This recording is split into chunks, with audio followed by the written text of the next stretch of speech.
Thank you, Sam. Lift every voice and sing. Okay, good morning. Welcome to the First Unitarian Universalist Church of Yarmouth. I'm Larissa Sellers. I serve on the Worship Council of this thriving community. A warm welcome to our friends gathered here, as well as our friends joining us on Zoom. Whether it's your first time worshiping with us or you've been here too many times to count, we're glad you're here. Many of us come here seeking something larger than ourselves to which we can belong, perhaps a sense of rootedness to hold us in these turbulent times. We strive for that here, not looking for a perfect place, but for authenticity and connection. We hope you'll find questions here that stretch you, people to befriend you, and ways to join us as we explore our faith, embrace this community, and engage the world as spiritual seekers. In your order of worship, you will find the Sunday morning news filled with announcements, too many for me to shout out. I want to draw your attention to a couple of them. Following the service today from 11:45 to 12:30, all are welcome to join Reverend Hillary for our monthly Soul Matters discussion. Grab some coffee and a snack and then join folks in the common room as we reflect on our January theme, Practicing Resistance. The common room is right off the gathering room, which is right downstairs below this room, the big room where we have coffee. This is not in the Sunday morning news. However, if you would like to continue to honor the work and teaching of Dr. Martin Luther King, please join clergy of many faiths, including Reverend Hillary, as well as the powerful Sea Change Choir this afternoon at 2 p.m. at First Congregational Church, UCC in South Portland for a celebration of Martin Luther King through song and word. And now, Sam will lead us into worship.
Thank you, Sam. Good morning. Good Reverend Dr. Martin Luther King Jr. morning. How are you?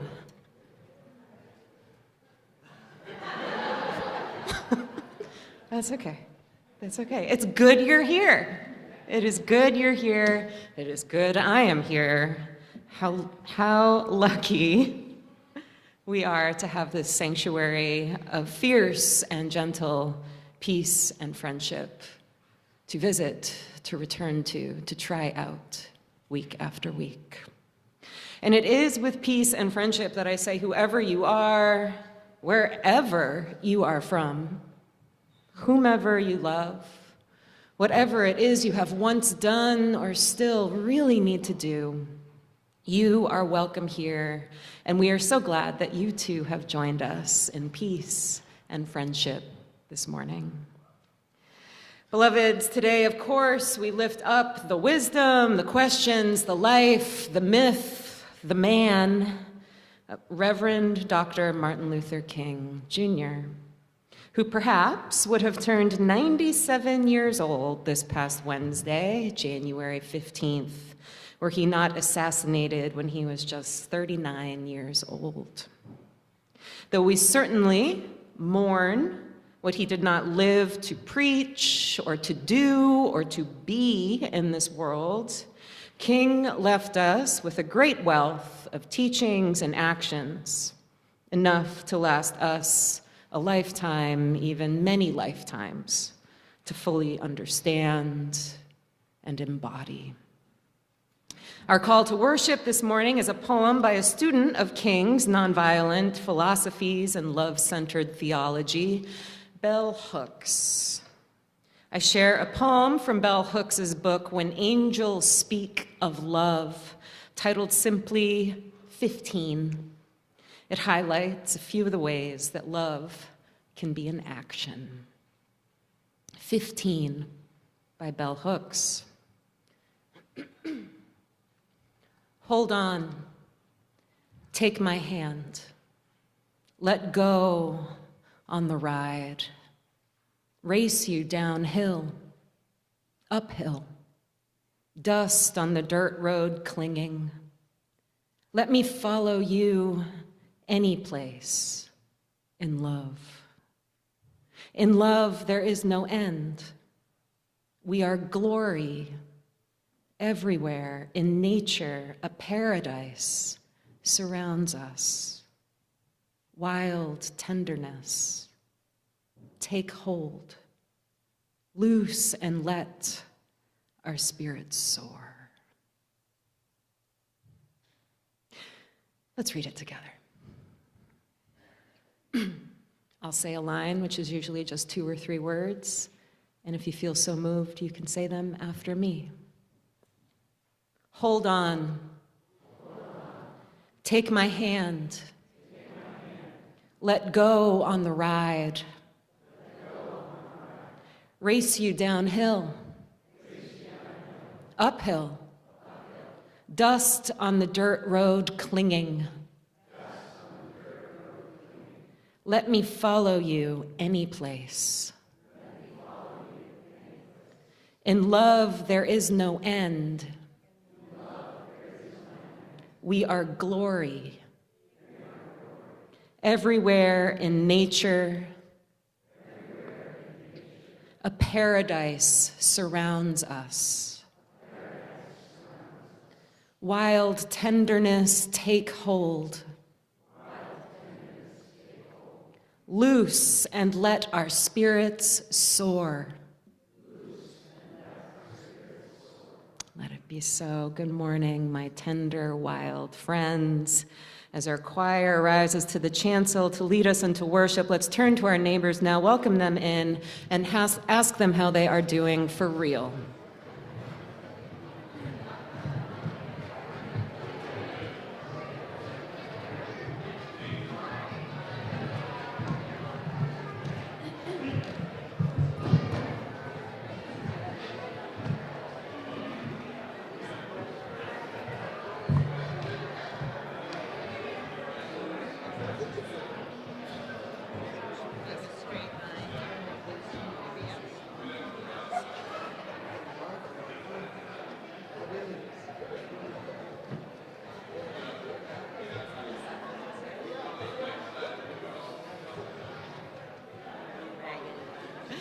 And will you raise your ears and listen to the good news of our choir?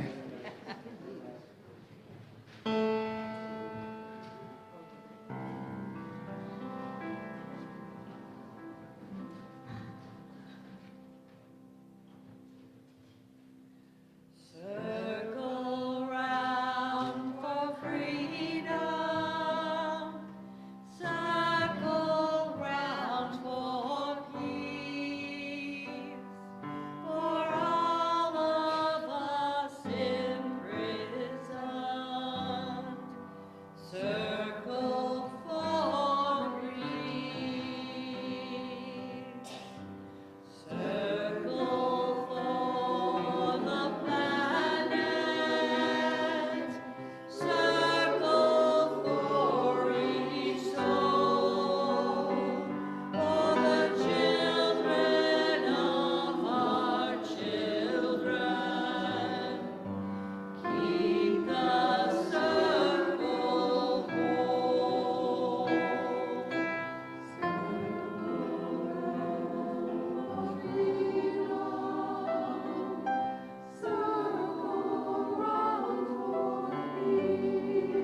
Thank you, choir. And will you rise in body and spirit and join in singing our opening hymn, number 205, Amazing Grace.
And will you, do you want to rise again, my friends, for the unison affirmation?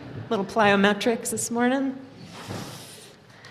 Please join us in the words of our unison affirmation. They're written in your order of worship. We are united in seeking to increase love with justice and to constitute a free church open to all people, mindful of our past and drawing upon modern knowledge. We respond to the spiritual needs of persons and are devoted to the common good in community, nation, and world. We cherish the integrity of each individual and search for truth with reason as our guide. We respect differences of opinion and strive to be a democratic community. We are concerned with this world and open to the future. Now you can have a comfortable seat. And are there any younger spirits who'd like to join me up here as I light our chalice this morning? Did I see someone bring a flamingo to church, perchance? It wasn't a flamingo. It was a flamingo. Does the flamingo not want to light the chalice with us this morning? No? No. No. Okay, this is not for flamingos, though all are welcome here, even flamingos. So in a minute, probably less than a minute, really, what is time? I am going to light the chalice, and we're going to say we light our chalice in peace and friendship. And then I'm going to hold up this match, and without blowing out the chalice, we're all going to make a wish. We're all going to make a wish. So let's take a breath right now and think of what a good wish is for this moment. Don't tell anybody or it won't come true. Does everyone have a wish? Does everyone have a wish? Yes. Okay. Can you hold that? And you guys are going to say it. Someone hold this. Yeah. Oh, you can hold that.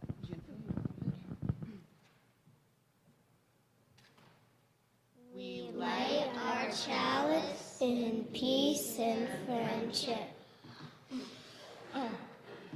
That one. That wish is definitely coming true. May all our wishes come true. Thank you so much.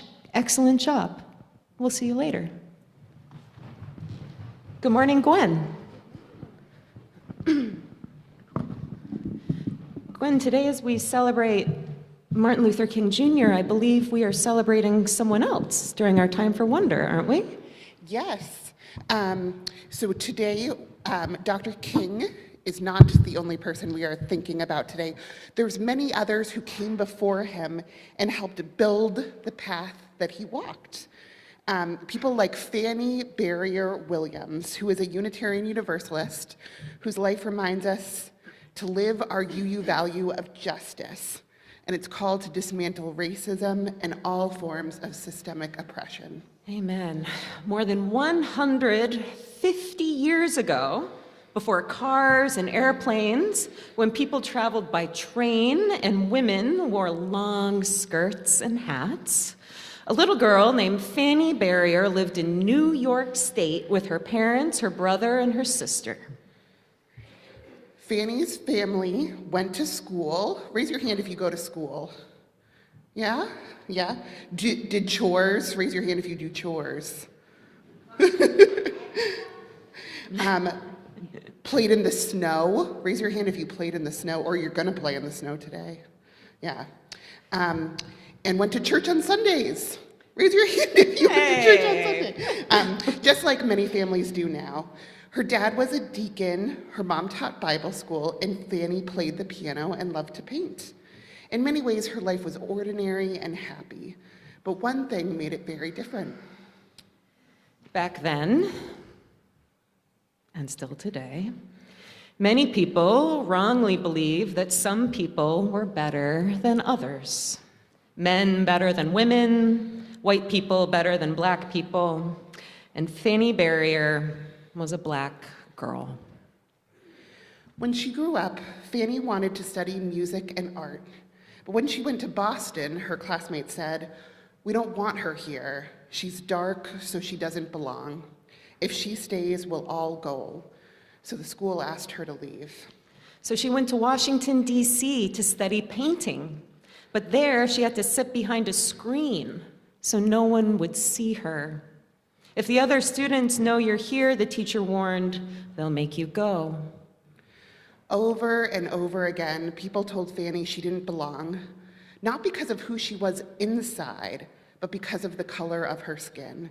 It wasn't fair, it was racism, and Fanny knew it was wrong. When she was older and living in Chicago, some women invited her to join a club, but others said, no, if she stays, we'll leave. They argued about it for more than a year. Finally, they voted to let Fanny in, but when she joined, those other women left. How do you think Fanny felt about that? Anyone have an idea? Yeah, horrible. Thumbs down. It hurts. It hurts when people won't let you belong. It hurts when people don't want you around. Some days Fanny felt angry about it, and some days she felt sad. But most days, Fanny had no time to feel angry or sad because she was busy making groups of her own. Fanny knew how much it hurt to be left out, and she knew it would be a lot easier and a lot more fun to get things done together with others than by herself. So she and her husband, the lawyer S. Lang Williams, joined the All Souls Unitarian Church in Chicago. They helped start a hospital where everyone was welcome no matter the color of their skin. They created a group to study art and music. They helped open a home for girls and created a community center where people of all colors could live side by side. Fanny worked for women's right to vote, helped found the NAACP, one of the most important civil rights orgs in our country. Fanny didn't live to see everything she dreamed of come true, but because she resisted, taught, built, and believed, the world grew fairer step by step. She showed what it means to practice justice, not just wish for it. What I love about this story is how it reminds us that while Dr. King carried the torch in the fight against racism, it was people like Fanny Barrier Williams who helped light it in the first place. And now it's our turn to carry that light forward.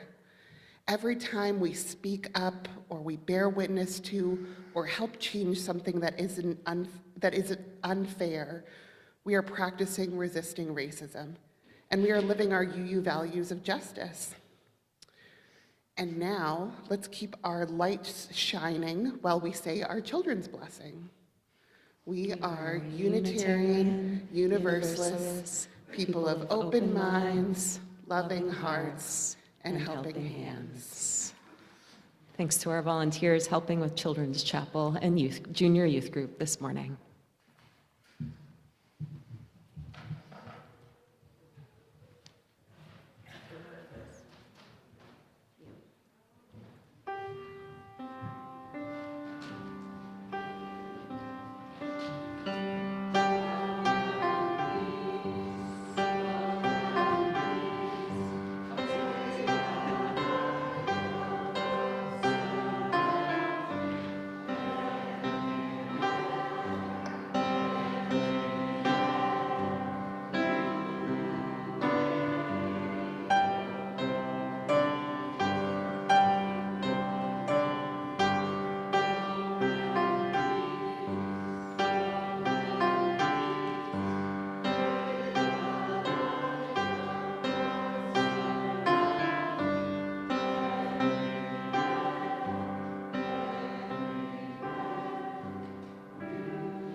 First of all, welcome back. It's nice to have you back in the pulpit. My name's Tom Carlisle, and I'm a member of the Spiritual Care Council. The SCC works with Reverend Hillary to offer support to congregants who may be going through a rough time and need someone to listen. We are not here to solve problems, but rather to listen deeply and to offer safe space for sharing.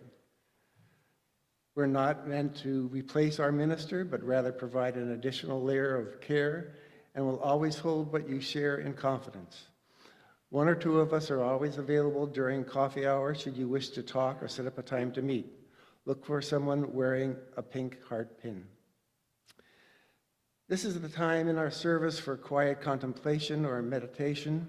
This can be a time to reflect on the events of the past week, to look forward to days ahead, to offer a prayer of loving kindness, or simply to be here now in this moment. Following this time of quiet, I'll ring a chime, and all are welcome to come forward to light a candle of joy, sorrow, or concern. Those on Zoom are welcome to type your joy or concern into the chat, and Joanna, who is running the Zoom today, will read them out loud, and will light a candle for each.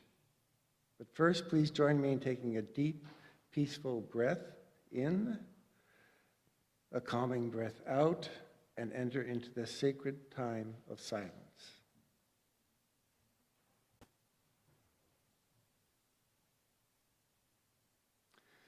Spirit of life, we gather in this circle of care, bringing with us the fullness of our hearts, the laughter that has lifted us, the fears that have shaped us, the quiet hopes we dare to name.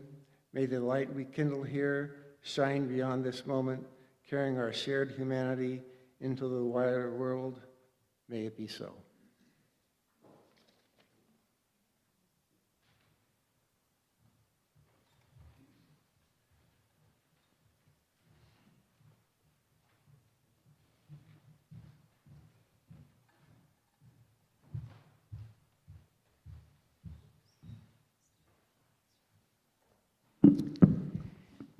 It's time now for our offering. Half of today's offering will be shared with the organization that has been selected by the Faith in Action Council. It's Maine Family Planning, and a description of their services can be found in your order of worship. But in honor of Martin Luther King Day, I want to draw your attention to their website, mainefamilyplanning.org, where you can find their compelling commitment to diversity, equity, inclusion, and anti-racism work. In part, it says, Maine Family Planning recognizes that we cannot create a world without friction between folks of differing experiences and identities, but we are committed to creating a culture that creates safe spaces for honest exchange, that respects differing viewpoints and lived experiences, and that honors the inherent value of every individual. For those in the sanctuary this morning, we will be passing the offering plate to one another. For those gathered with us online, you are invited to make your offering using the donate button in the order of worship or by dropping a check in the mail. Thank you.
Thank you, choir. May it be so. Will you rise in body and spirit and join in singing our song of thanksgiving, my friends? The short verses are in your order of worship.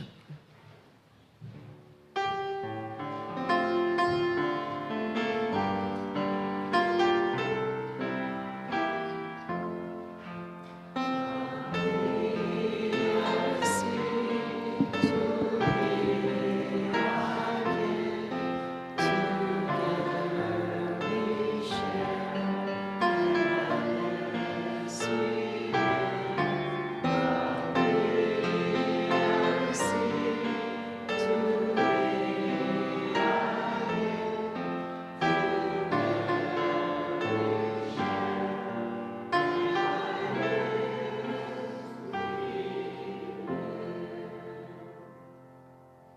Thank you all for your generosity. You may be seated, friends. I was grateful to have an excuse to take a deep dive into the teachings of Martin Luther King in this week of weeks. And I came across this sermon that he gave at the Ebenezer Baptist Church in Atlanta, where he served as the co-pastor with his father, Martin Luther King Sr. It's the church that Raphael Warnock serves as the pastor of now, if that name resonates with you. And when I listened to this sermon, and I encourage you to go find it out there, it's on YouTube, you can listen to it, it just went right there. And so I picked it as our reading for the week. The sermon is titled Shattered Dreams. It also goes by Unfulfilled Dreams in some places. It was given on March 3rd, 1968. And this is an excerpt from it. Many of us in life start out building temples. Temples of character, temples of justice, temples of peace. And so often, we don't finish them. And I guess one of the great agonies of life is that we are constantly trying to finish that which is unfinishable. And so we find ourselves in so many instances having to face the fact that our dreams are not fulfilled. Each of you this morning, in some way, is building some kind of temple. The struggle is always there. It gets discouraging sometimes. It gets very disenchanting sometimes.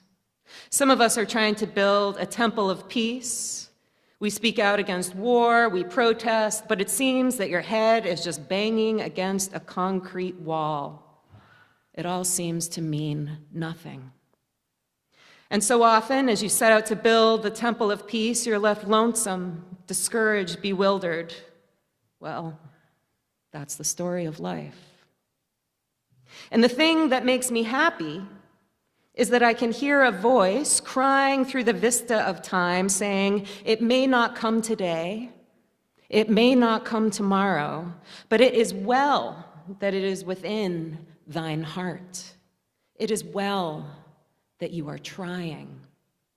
You may not see it, the dream may be shattered, but it's just good that you have a desire to bring it into reality. It is well that it's in thine heart. Thank God this morning that we do have hearts to put something meaningful in. And the question I want to raise this morning with you is your heart right? If your heart isn't right, fix it up today. Get God to fix it up.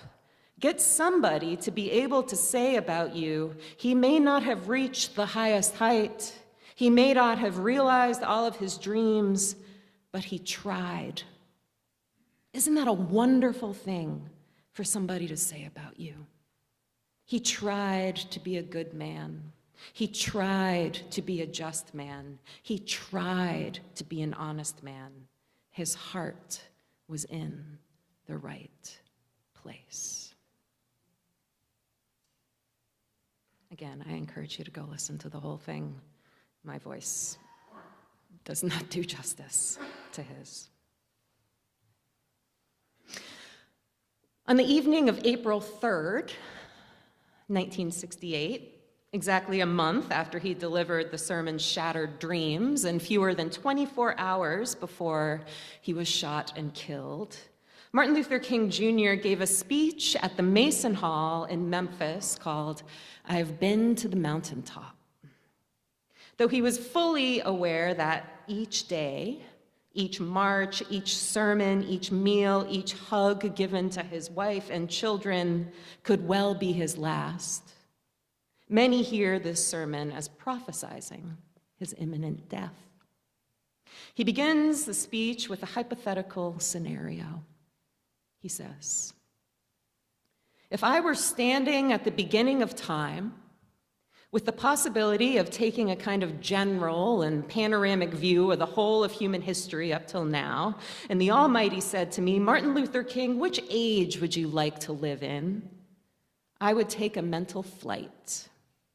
He then goes through the millennia from Egypt to Greece, the Roman Empire to the Renaissance, his namesake's 95 Theses to the Emancipation Proclamation, and on and on and on and on. And with each age, he says, I wouldn't stop there. Strangely enough, he says, I would turn to the Almighty and I would say, if you would allow me to live just a few years in the second half of the 20th century, I would be happy. Now that's a strange statement to make, he concedes, because the world is all messed up. The nation is sick.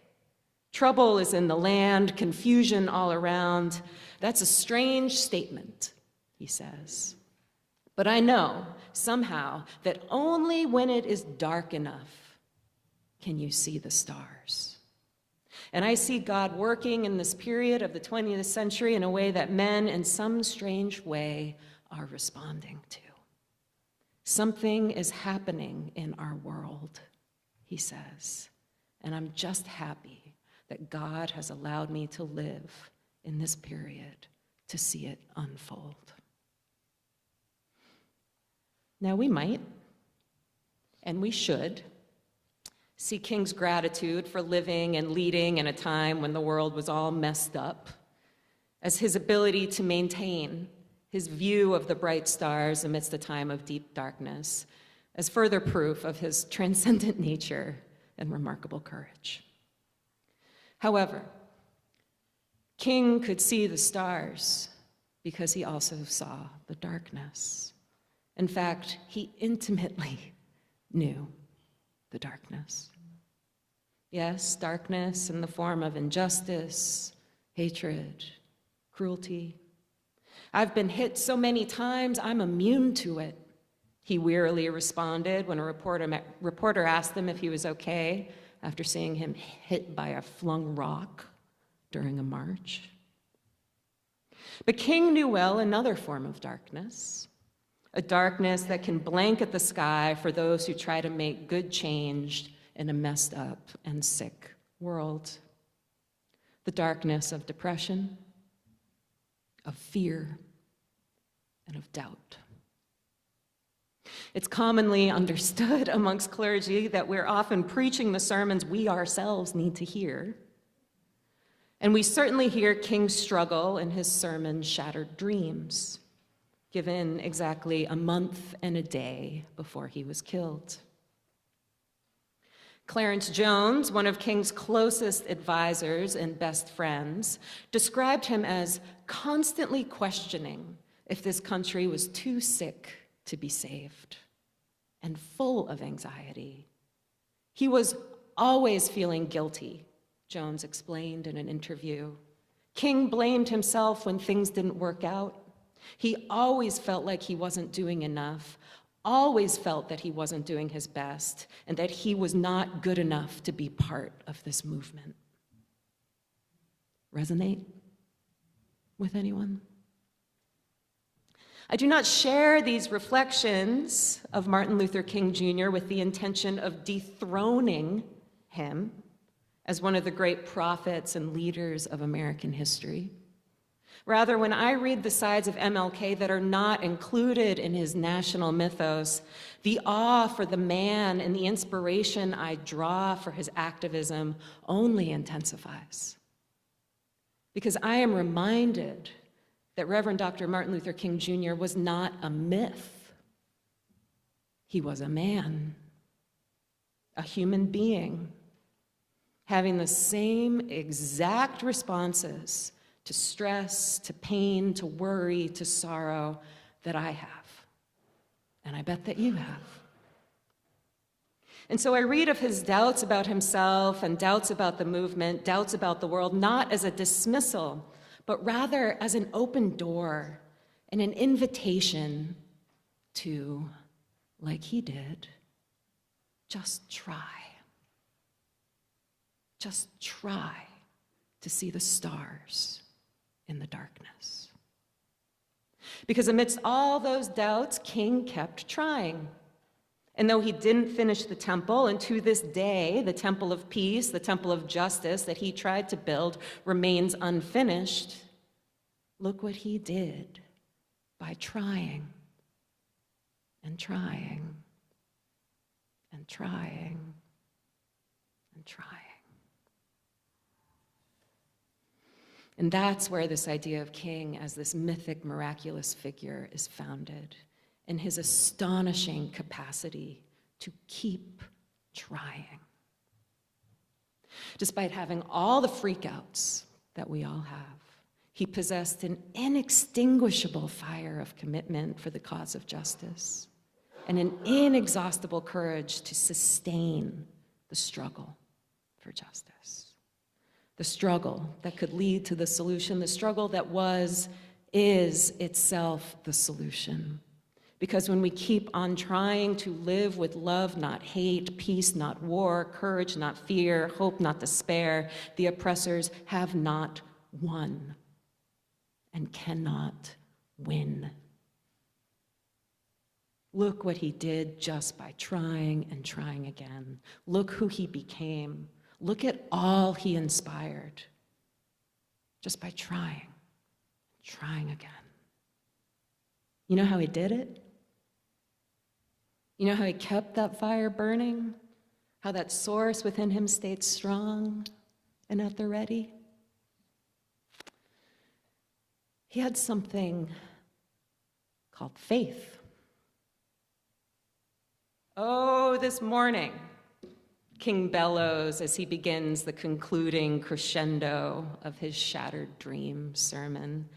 Oh, this morning, if I can leave anything with you, let me urge you to be sure that you have a strong boat of faith. The winds are gonna blow, he says. The storms of disappointment are coming. The agonies and the anguishes of life are coming. Be sure that your boat is strong. And also be very sure that you have an anchor. In times like these, you need an anchor, he says. And be very sure that your anchor holds. It will be dark sometimes. It will be dismal and trying, and tribulations will come. But if you have the faith that I'm talking about this morning, it doesn't matter. For you can stand up amid the storms.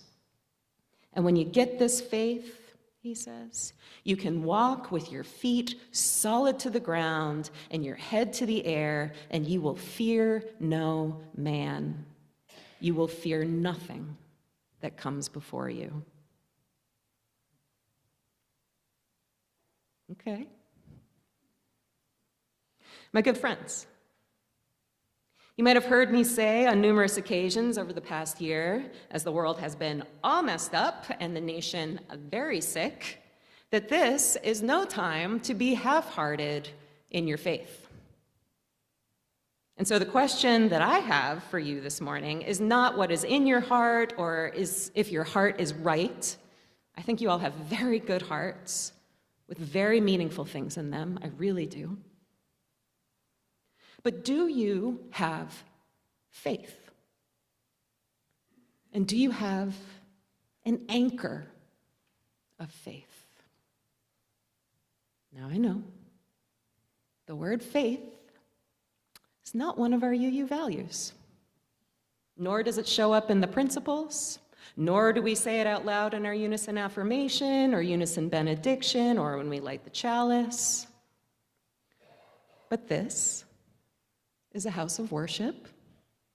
Unitarian Universalism, like it or not, is an organized religion, a denomination with 1,000-something congregations and upon last count, 1,000,000-something members worldwide. So we cannot deny that we are a people of faith. And today, I'm asking that you not only bring your full heart to your faith, but also that you get clear on what your faith is, what your anchor is.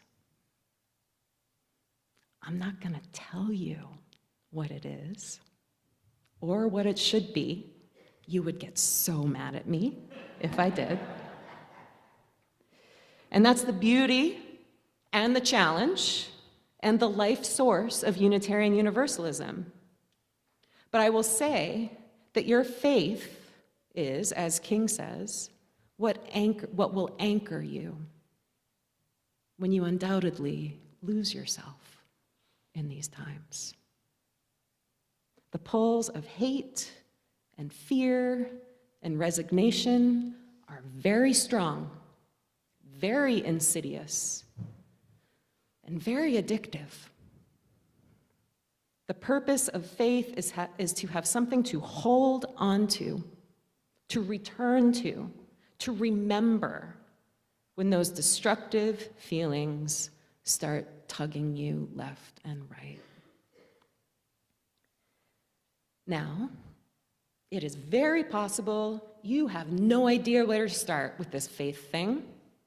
Or, given that in UUism we understand that our faith changes throughout our lives, it's possible that was once your anchor no longer is.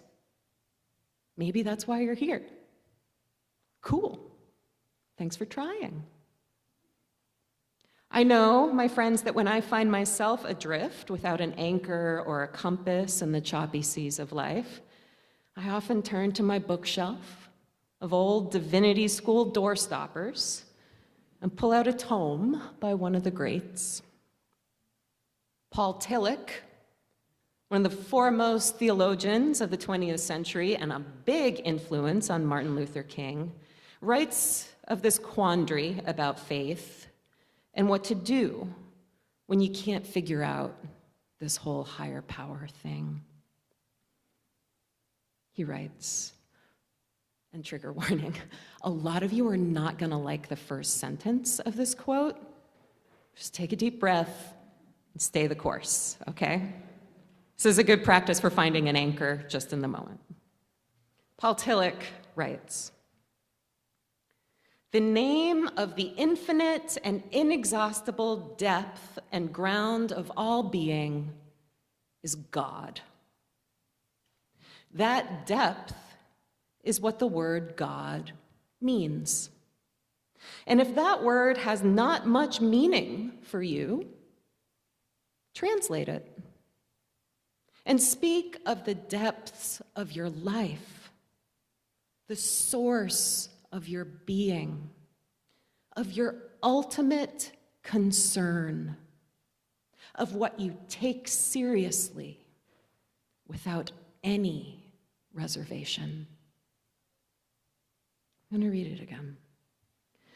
The name of the infinite and inexhaustible depth and ground of all being is God.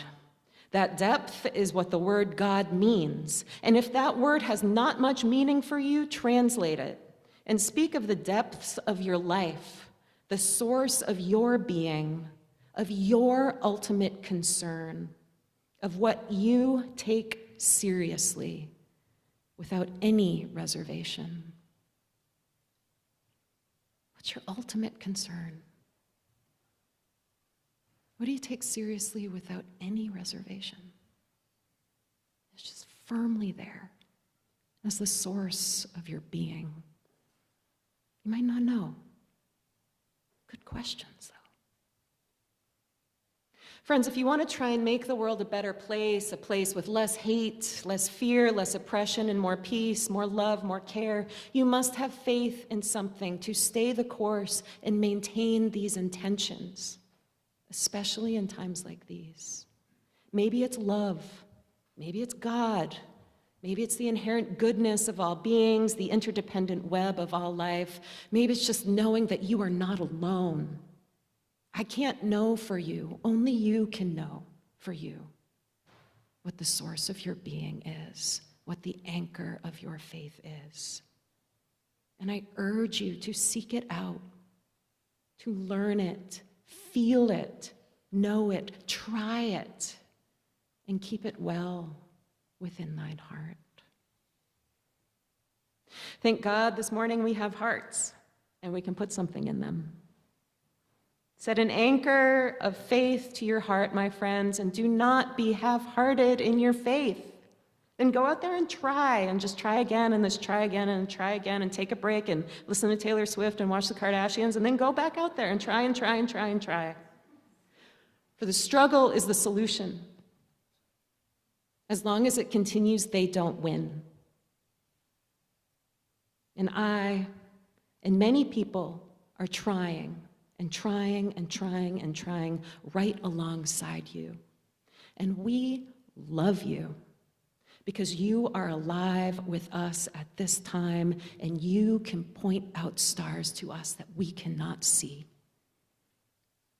when the darkness blankets the sky. You can. Wild tenderness, take hold, loose, and let our spirits soar. Let it be so. Amen. And I welcome our choir up.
Congregation, I invite you to please rise and bow to your spirit as we sing our closing hymn, number 1035. You just heard the melody. You will be singing that in repetition. Oh freedom, oh freedom, oh freedom, freedom is coming. If the words change to, oh yes, I know, then you can change with them. Here we go.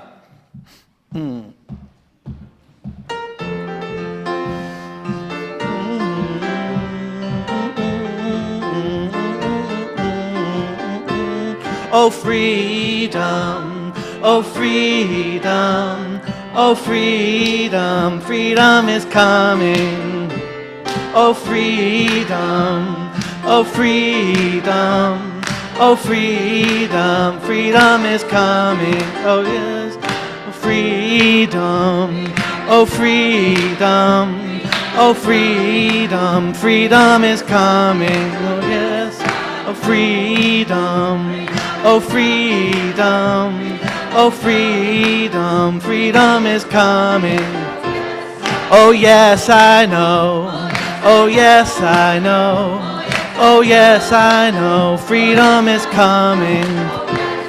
Oh yes, I know. Oh yes, I know.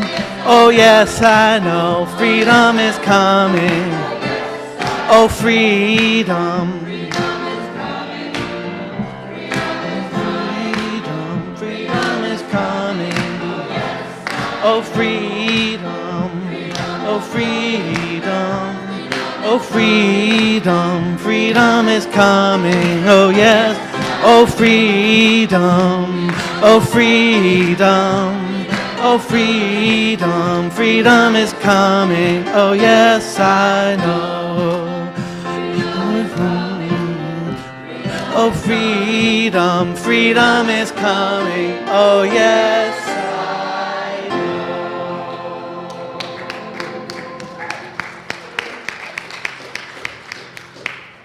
Will you remain risen for our closing benediction, my friends?